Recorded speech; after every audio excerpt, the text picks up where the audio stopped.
El chillido penetrante que desgarró el silencio opresivo de nuestra casa era un sonido que conocía íntimamente, un recuerdo grabado en lo más profundo de mi alma. Era el sonido de mi hermana Ara al descubrir que su mundo había sido robado. Desde las sombras del rellano del piso superior observé cómo estallaba abajo la escena familiar del caos. El Ara, hecha un ovillo de seda rosa pálido, ya ofrecía una actuación desgarradora de dolor, con sus lamentos rebotando contra el mármol frío del vestíbulo. Mi madre, una actriz consumada en la tragedia interminable de nuestra familia, se llevaba una mano al pecho. Los ojos muy abiertos en un horror ensayado mientras se apoyaba en mi padre. Él, por su parte, se estaba poniendo de un fascinante tono carmesí, balbuceando por el teléfono a algún pobre y desprevenido operador policial al otro lado de la línea. Todo era exactamente como lo recordaba. La única diferencia era la calma fría y satisfactoria que se había asentado en mis huesos, porque esta vez no era la víctima de la tragedia, sino su arquitecta silenciosa y paciente. Gritaban, lloraban y se enfurecían por una caja de joyas forrada de terciopelo, una cosa monstruosamente ornamentada hecha a medida para albergar los tesoros que definían la existencia, los diamantes heredados que se suponía debían haber sido en parte míos. Los zafiros que mis padres le compraron por graduarse de la secundaria, las perlas que le regalaron por ganar un torneo regional de tenis, cada piedra brillante era un testimonio de su valor y de mi carencia, y ahora esa caja y su contenido habían desaparecido en la noche. Y yo, el fantasma de la familia, había visto al ladrón entrar y salir sin hacer absolutamente nada para detenerlo. En mi primera vida, mi existencia había sido un cuento aleccionador susurrado entre los espacios de los triunfos. Ella era el sol, una estrella ardiente y brillante alrededor de la cual orbitaba toda nuestra familia, y yo era el espacio frío y vacío que dejaba a su paso.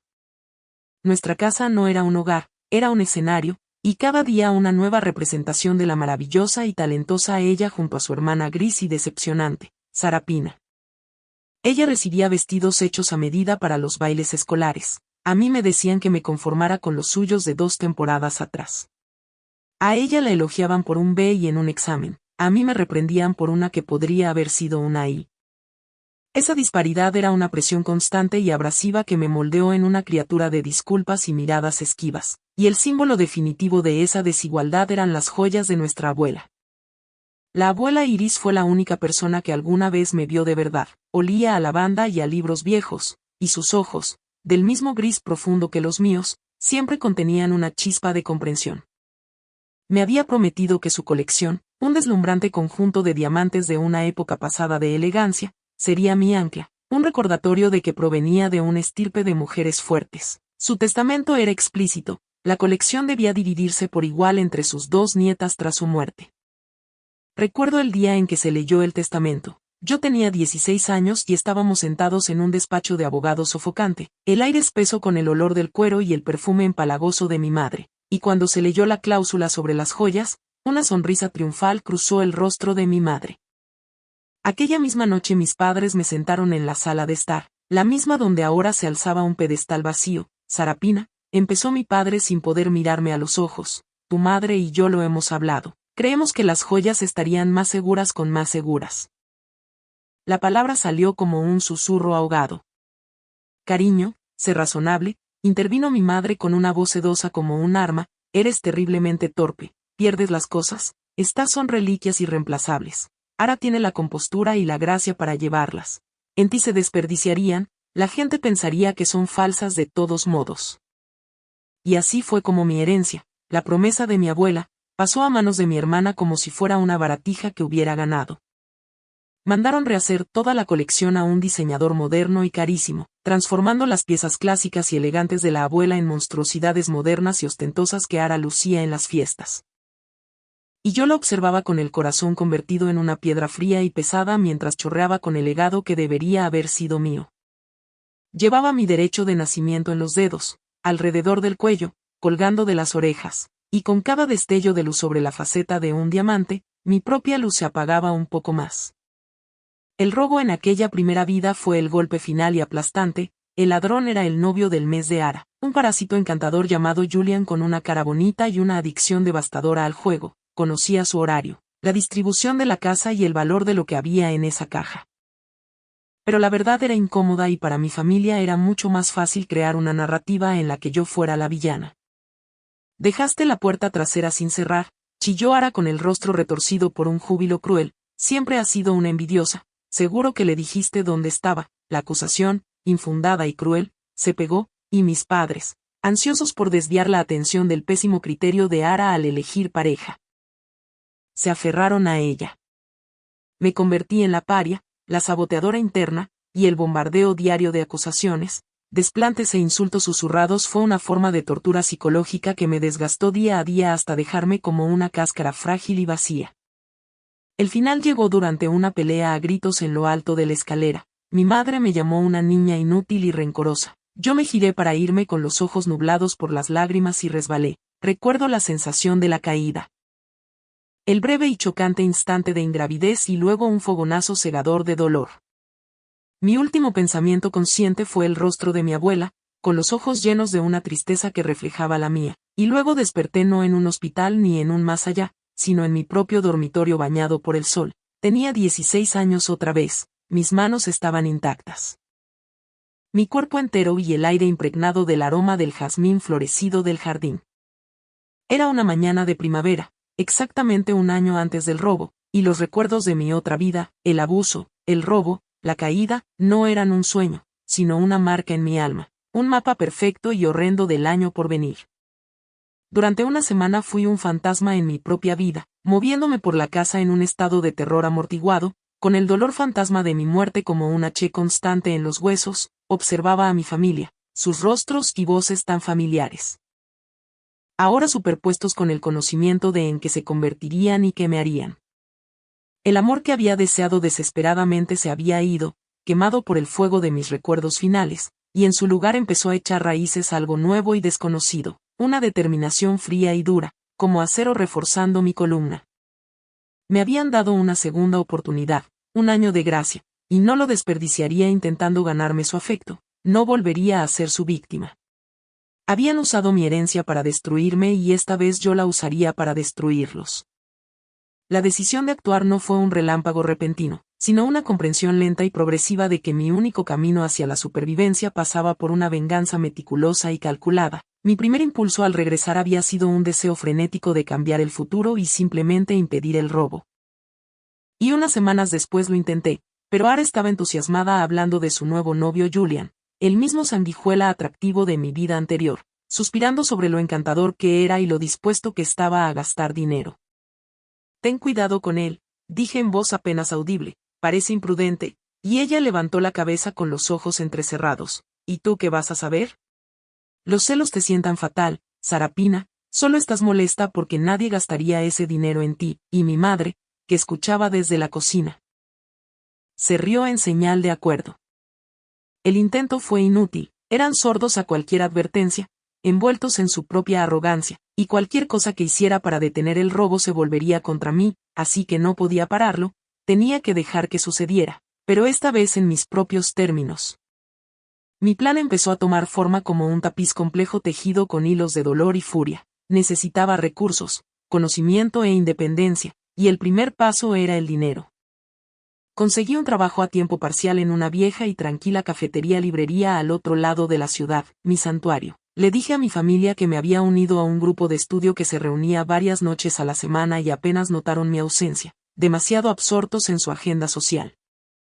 Por primera vez tenía algo que era completamente mío. Trabajé sin descanso ahorrando cada dólar y escondiendo el efectivo bajo una tabla suelta del suelo de mi habitación. El trabajo era agotador, equilibrándolo con la presión de la escuela y el campo minado emocional de mi casa.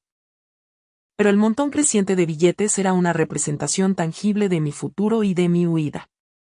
Luego necesitaba conocimiento y me sumergí en el mundo que creían demasiado torpe para mí, pasando horas en la biblioteca leyendo sobre gemología, aprendiendo las 4C, corte, claridad, color y quilates, y a distinguir los distintos tipos de inclusiones que hacían único a cada diamante.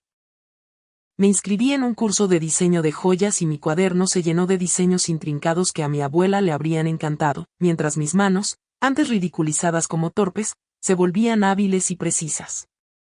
La pieza más crucial del plan era encontrar a un artesano y mi investigación me llevó a un hombre llamado Alistair Finch, un artesano semi-retirado que había hecho atrezo para películas históricas y era un maestro en crear ilusiones con metal y piedra. Su taller era un espacio diminuto y abarrotado sobre una sastrería, con olor a pulidor de metal y té caliente. Era un hombre pequeño y fibroso, con las manos nudosas por décadas de trabajo meticuloso y unos ojos que parecían ver más de lo que dejaban ver. Me acerqué a él con una circonita cúbica impecable que había comprado en línea y le expliqué que necesitaba un par de pendientes con un diseño muy específico, mostrándole una foto de los primeros que pensaba intercambiar. Unos sencillos y elegantes pendientes de diamantes que Ara llevaba casi a diario. Estudió la imagen, luego la piedra y después a mí. «Esto es un trabajo de réplica», gruñó. «¿Quieres que copie estos pendientes usando este vidrio?»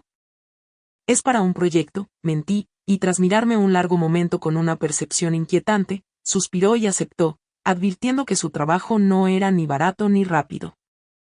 Así comenzó nuestra extraña colaboración y durante los siguientes 10 meses me convertí en una visitante habitual de su taller polvoriento. El proceso era lento y angustioso, y el primer intercambio fue el más difícil. Esperé a un fin de semana en que mis padres fueron de compras a la ciudad y, con el corazón martilleándome las costillas, entré en su habitación. Abrí el joyero y reemplacé los auténticos pendientes de diamantes por las réplicas perfectas de Alistair. Huí de la casa con los diamantes reales en la palma de la mano y los aseguré en una caja de seguridad del banco abierta con mis ahorros, temblando pero embriagada por una euforia triunfal. Uno a uno repetí el proceso con la pulsera de tenis, el ostentoso anillo de cóctel, y cada intercambio fue una pequeña victoria. Alistair nunca hizo preguntas y con el tiempo se convirtió en un mentor reticente, enseñándome trucos del oficio y tratándome con una amabilidad que no había conocido desde mi abuela. La pieza final era el centro de la colección, el collar de mi tatarabuela, el más valioso y significativo, y cuando por fin dejé el collar auténtico en la fría oscuridad de la bóveda del banco y coloqué la falsificación en su lugar, supe que todo estaba listo.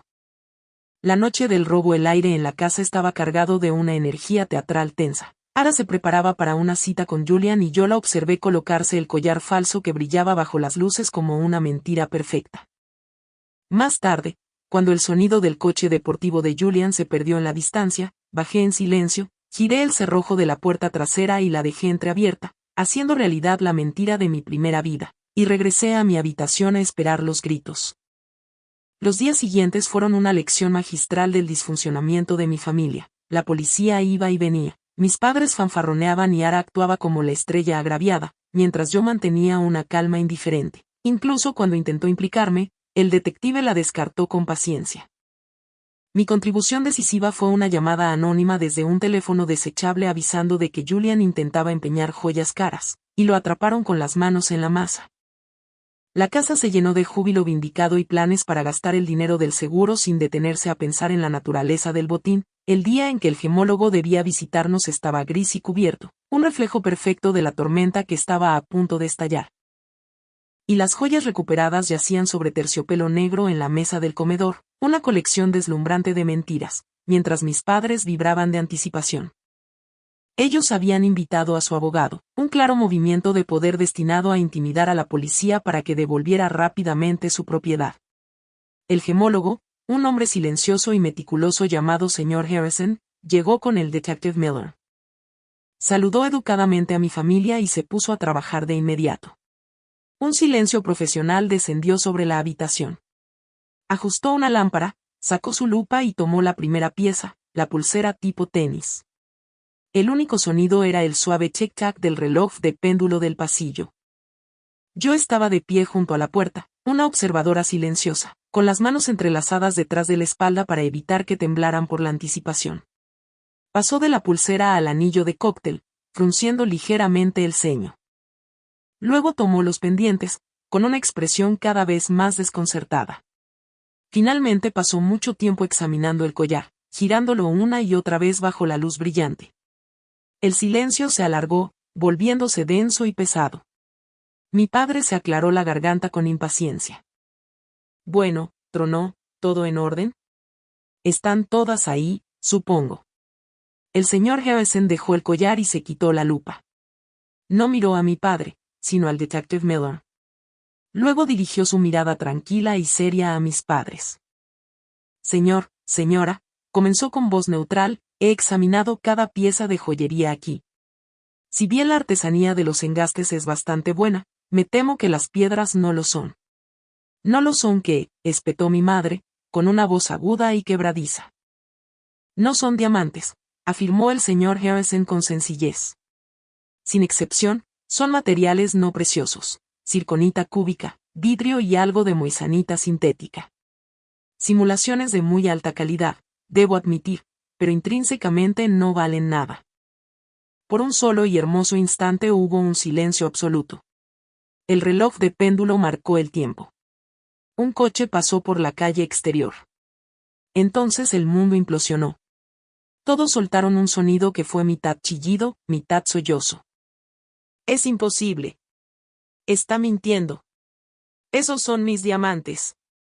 Quizá el ladrón los cambió. Mi madre jadeó, señalando acusadoramente al detective Miller. Esto es una conspiración.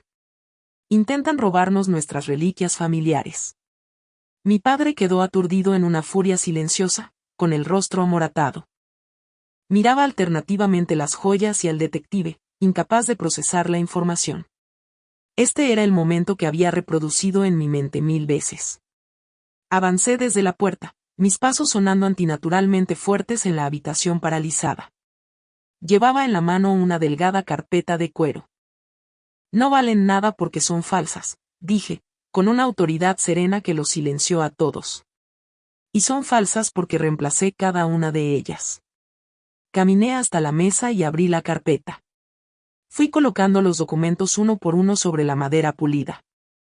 Aquí, dije, tocando una pila de papeles, están los recibos de Alastair Finch, el maestro artesano que creó estas hermosas réplicas para mí durante los últimos 10 meses. Y aquí, añadí empujando otro conjunto, están los extractos de mi propia cuenta bancaria privada. Financiada por un trabajo que ustedes nunca supieron que tenía, que muestran los pagos por sus servicios. Sus rostros eran una galería de incredulidad y horror. Pero aún no había terminado. Guardé lo mejor para el final, sacando un documento impecable y notariado. Y esto, dije, bajando la voz al encontrarme con los ojos de mi madre, es una copia certificada del segundo testamento secreto de la abuela Iris, que su abogado tuvo la amabilidad de facilitarme una vez que expliqué la situación. Al parecer, la abuela los conocía bastante bien. Incluyó una cláusula que ustedes deben haber olvidado convenientemente. Levanté el documento y leí en voz alta, clara y firme: si mi colección de diamantes no fuera dividida en partes iguales entre mis dos nietas, Sarapina y Ayar, entonces, al cumplir mi nieta Sarapina 21 años, la propiedad plena y exclusiva de toda la colección revertirá legalmente a ella. Es mi deseo final que mi legado se utilice para proporcionarle la independencia y la seguridad que tan claramente necesitará. Dejé que el papel cayera sobre la mesa. Violaron su voluntad. Robaron mi herencia y la usaron como un arma contra mí. Me consideraron indigna. Así que hice lo que ustedes no pudieron. Protegí el legado de nuestra abuela. Recuperé lo que era mío y lo aseguré lejos del tipo de personas a las que ustedes dan la bienvenida en nuestro hogar. Los diamantes reales están a salvo y ahora y para siempre me pertenecen. Las consecuencias no fueron una sola explosión, sino un colapso lento y agonizante. Los cimientos del mundo de mi familia, construidos sobre la riqueza, el estatus social y el valor percibido de esas joyas, quedaron destrozados. Cuando la historia salió a la luz, y lo hizo, susurrada en clubes de campo y galas benéficas, se convirtieron en parias sociales. No fueron vistos como víctimas de un robo, sino como personas codiciosas y necias que habían sido superadas por la hija callada a la que habían maltratado tan a fondo. Mi última conversación con ellos tuvo lugar una semana después, entre un mar de cajas de cartón en mi dormitorio. Me estaba mudando. Me acorralaron, con los rostros demacrados y desesperados. La arrogancia había desaparecido, reemplazada por una necesidad patética y suplicante. Sarapina, no puedes hacer esto, rogó mi padre, con la voz áspera. Somos tu familia. Solo intentábamos proteger las joyas para tu futuro. Las protegían para Ara, repliqué, sin levantar la vista del libro que estaba empacando. Hicieron su elección hace 17 años.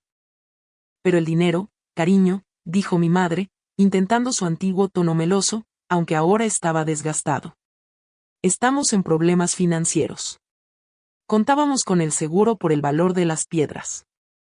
No dejarías a tu propia familia en la calle, ¿verdad? Por fin me detuve y la miré. De verdad la miré. Vi a una mujer vacía y asustada. Su poder había desaparecido, su máscara arrancada. No sentí nada. Ni lástima, ni ira, ni siquiera tristeza, solo una vasta distancia vacía. Ustedes me echaron emocionalmente a la calle durante toda mi vida, dije en voz baja. Que ahora pueda ocurrirles a ustedes financieramente es simplemente el universo equilibrando sus cuentas. Adiós. Tomé mi última caja y salí de esa casa sin mirar atrás. La caída de Ara fue más rápida y más pública. Despojada de la reluciente armadura que había sido su identidad, no era más que una chica cruel y vacía. Sus amigos, atraídos por su riqueza y estatus, la abandonaron. Su nombre se convirtió en un chiste. Supe por rumores que tuvo una crisis y tuvo que abandonar la universidad. Su futuro, antes tan brillante y asegurado, era ahora un paisaje sombrío e incierto. Mi propio futuro, sin embargo, apenas comenzaba. Convertí en efectivo algunos de los diamantes más pequeños, más que suficiente para asegurar un hermoso apartamento en la ciudad y alquilar un pequeño estudio luminoso. Abrí mi propio negocio de diseño de joyería a medida, Ares Designs, en honor a mi abuela. Mi trabajo, inspirado en su elegancia clásica y no en el gusto ostentoso de mi familia, ganó rápidamente seguidores. Descubrí que mis manos, antes llamadas torpes, podían crear belleza real. Encontré nuevos amigos, personas que me valoraban por mi bondad y mi talento, no por mi linaje ni por mi cuenta bancaria. Una fresca noche de otoño, aproximadamente un año después de irme, recibí una visita en mi estudio. Era Alistair Finch. Permanecía algo incómodo en la puerta, mirando mis trabajos y bocetos. Vi tu reportaje en la revista Seri, dijo, con una rara sonrisa arrugándole las comisuras de los ojos. Sabía que lo tenías dentro, chica. No podría haberlo hecho sin usted, Alistair, respondí, con la voz cargada de gratitud genuina. Él se encogió de hombros, pero vi que estaba complacido. Antes de irse, puse en sus manos una pequeña caja envuelta en terciopelo. Un agradecimiento, dije. Dentro había un par de gemelos de oro que yo misma había diseñado, cada uno engastado con un pequeño, perfecto y muy real diamante. Más tarde esa noche, sola en mi silencioso apartamento, abrí mi propia caja fuerte.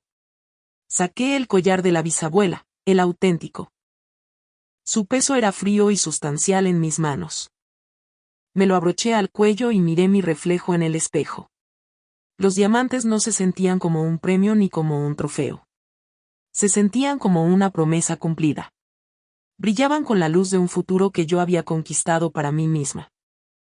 El fantasma de la niña que había caído por las escaleras por fin estaba en paz, reemplazado por la mujer que, contra todo pronóstico,